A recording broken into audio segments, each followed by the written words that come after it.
영국 히드로 공항에 다다르자 랜딩을 준비한 기장. 그런데 갑자기 양쪽 엔진의 추력이 약해지며 활주로에 도달하지 못할 것 같은 상황이 펼쳐졌다. 이때 기장의 기가 막힌 판단이 활주로 근처에 비행기를 도달시켰다. 영국항공 38편 활주로 사고 이야기 시작합니다. 2008년 1월 17일 중국 베이징을 출발해 러시아를 경유하여 런던을 향하는 영국항공 38편. 오랜 시간 비행을 마치고 예정된 런웨이 27L로 어프로치를 시도한다. You have control? I have control. Speedbird 38, prepare to land 27 left. 고도 720피트, 엔진 추력을 나타내는 EPR에 이상이 발생하기 시작했다. 오른쪽 엔진 EPR이 1.03으로 감소하더니 약 7초 후 왼쪽 EPR도 1.02로 감소했다. 스로틀이 이상하다고 말하는 부기장. I can't get power on the engines. It's not giving me power. What's going on? What do you mean? 그러자 기장은 계기판을 보며 체크했고 엔진을 풀로 세팅했는데도 계속해서 떨어지는 추력에 이해할 수 없었다. 히드로 공항이 얼마 남지 않았는데도 이대로 비행하다가는 공항 근처에 추락할 수 있는 상황. Airspeed low. Airspeed low. Airspeed low. 이제는 그들에게 주어진 시간은 채 1분도 되지 않았다. 그리고 빠르게 고민한 끝에 기장이 기가 막힌 판단을 하기 시작했다. 그것은 바로 플랩을 30도에서 25도로 설정한 것이었다. 플랩은 날개 뒷부분에 붙은 장치로 비행기 속도를 줄이면서 양력을 증가시키며 랜딩을 도와주는 역할을 한다. 플랩을 크게 내릴수록 공기 저항도 급격하게 증가하는데 이 상태에서 비행기를 유지시키기 위해서는 더 많은 엔진 출력이 필요하다. 당시 기장은 엔진 출력이 거의 없는 상태인 롤백에서는 활주로까지 도달하지 못할 것이라고 생각했고 빠르게 플랩을 높여 거리를 확보하려 했던 것이었다. 그러자 원래 거리보다 50m를 더 날았고 가까스로 공항 끝 ILS 안테나를 피할 수 있었다. Mayday! Mayday! Speedbird! Speedbird! 하지만 활주로까지는 거리가 더 필요했고 그대로 활주로 앞에 착지하고 말았다. 그대로 미끄러져간 비행기는 다행히 멈춰섰고 랜딩 기어가 부서지고 기체 손상은 있었지만 폭발하지 않았고 비행기에 탑승한 152명 전원이 생존했다. The landing was hard. Just a huge bang. We were now in an uncontrolled aeroplane. We were sliding along the ground and I didn't know what we were going to hit next. And then I thought about my wife and kids and I said goodbye to them. 당시 간제탑과 비행기의 실제 교신은 어땠을까? Speedbird 38, clear to land 27 left, the wind 210 knots. Clear to land 27 left, Speedbird 38. Speedbird 229 after landing company 777, cross 27 left at Sierra 3.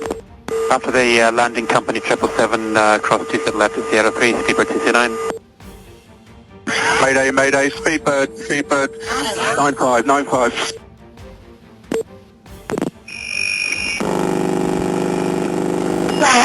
Speedbird 229, hold position. Aircraft accident, aircraft accident. The position is the threshold, runway 27 left. Aircraft type is a 777. Natural problem is crash. Aircraft has crashed. Rendezvous point is south. Qatari 01. This is the captain. This is an emergency. Evacuate, evacuate. Transmit on ATC, sir. Flight service on the way. Qatari 011, go around, I say again, go around, acknowledge. Qatari 011, go around. Echo Tower, Pri, 27 left, November 4, Wednesday, Pri on the runway. Fire 2, enter 27 left. Fire 2 is on the runway. I can confirm, shooter in deployed. Copy, sir. Speedbird 479, you with me? Hey, firm 479. Speedbird 479, make a visual switch to 27 right if you can now. 승객들을 병원으로 이송하고 사고 현장을 수습한 후 항공사고조사국 AAIB를 주축으로 NTSB와 보잉, 롤스로이스가 사고조사에 착수했다. 그리고 기장은 사고 후유증이 있었음에도 불구하고 바로 조사위원들과 인터뷰를 시작했다. I think I wanted to talk about it because I knew of the innocence of the whole crew. This isn't our fault. We didn't do anything wrong. But the engines weren't giving us any more power. And were the engines still running as the plane glided into land? Probably the engines were at idle. They were not getting. We don't know whether we don't know. Well, no, it means they're just going enough to keep it going. But what they needed was thrust. They needed to get the thing back up again, or to get it back onto the glide scope. And certainly there wasn't enough thrust to keep the plane coming down at the trajectory of 3 degrees that it should have been coming down. Why is this important? This is important because they don't know what caused that problem. 어떠한 이유로 엔진 2개가 동시에 멈췄을까? What could cause both engines to fail at the same time? So our first thoughts were that it may have run out of fuel. 엔진에 연료가 부족했을 것이라고 추측한 조사관. 하지만 예상과는 다르게 연료는 충분했다. 그리고 블랙박스와 QAR을 수거해 데이터 분석을 시작한 조사관들. QAR은 비행 데이터를 보다 빠르고 쉽게 추출할 수 있게 만든 장비다. 주로 전방 컴퓨터 근처에 위치하며 운영 분석이나 품질 관리를 위해 설치하는데 다행히 이번 사고에는 충격이 심하지 않아 손상되지 않았다. 이것은 기존 블랙박스의 비행 데이터 기록 장치 FDR보다 많은 양의 데이터를 볼 수 있기 때문에 사고 원인을 분석하는데 핵심적인 역할을 할 수 있을 것으로 기대한 조사관들. 여러가지 원인들을 가정해 하나씩 분석해 보았다. 그런데 계속해서 가설들은 맞지 않았다. 오히려 쉽게 해결될 것이라고 생각했는데 그렇지 않자 처음엔 당황했다. 하지만 포기하지 않고 계속해서 데이터에 주목하는 조사관들. 엔진에 공급된 연료량이 급격하게 줄어든 것에 주목하고 수만 가지 데이터 중 연료 온도와의 연관성에 집중 분석을 시작했다.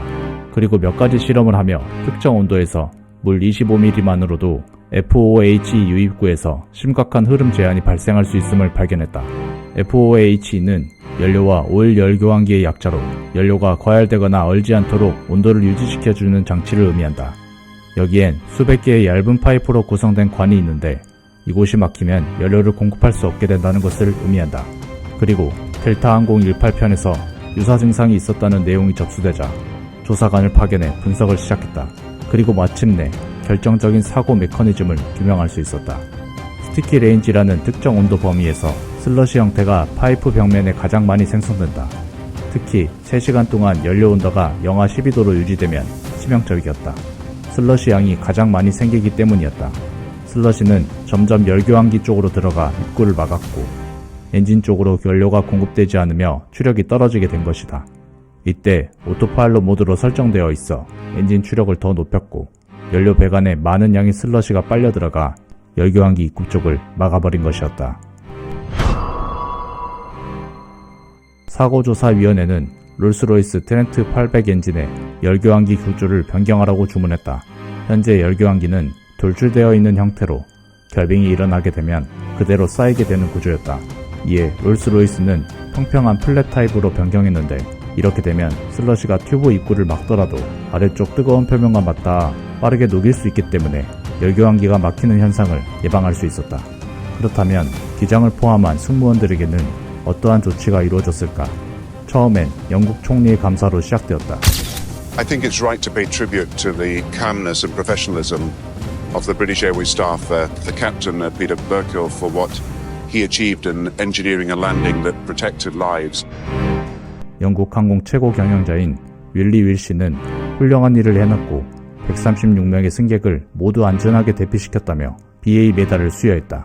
그리고 왕립항공학회로부터 상을 받았다. As British Airways flight and cabin crew, we are trained on a regular basis to deal with emergency situations. No one more so than my senior first officer, John Coward, who was the handling pilot on the final approach. I want to pay tribute to the cabin crew under Cabin Service Director Sharon Eaton Mercer, who carried out the evacuation of the passengers with speed, efficiency and care.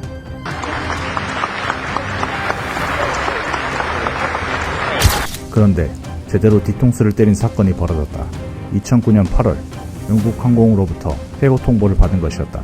빠른 판단으로 승객들을 구조했다며 상을 줄 때는 언제고 바로 뒤통수를 날린 것이었다.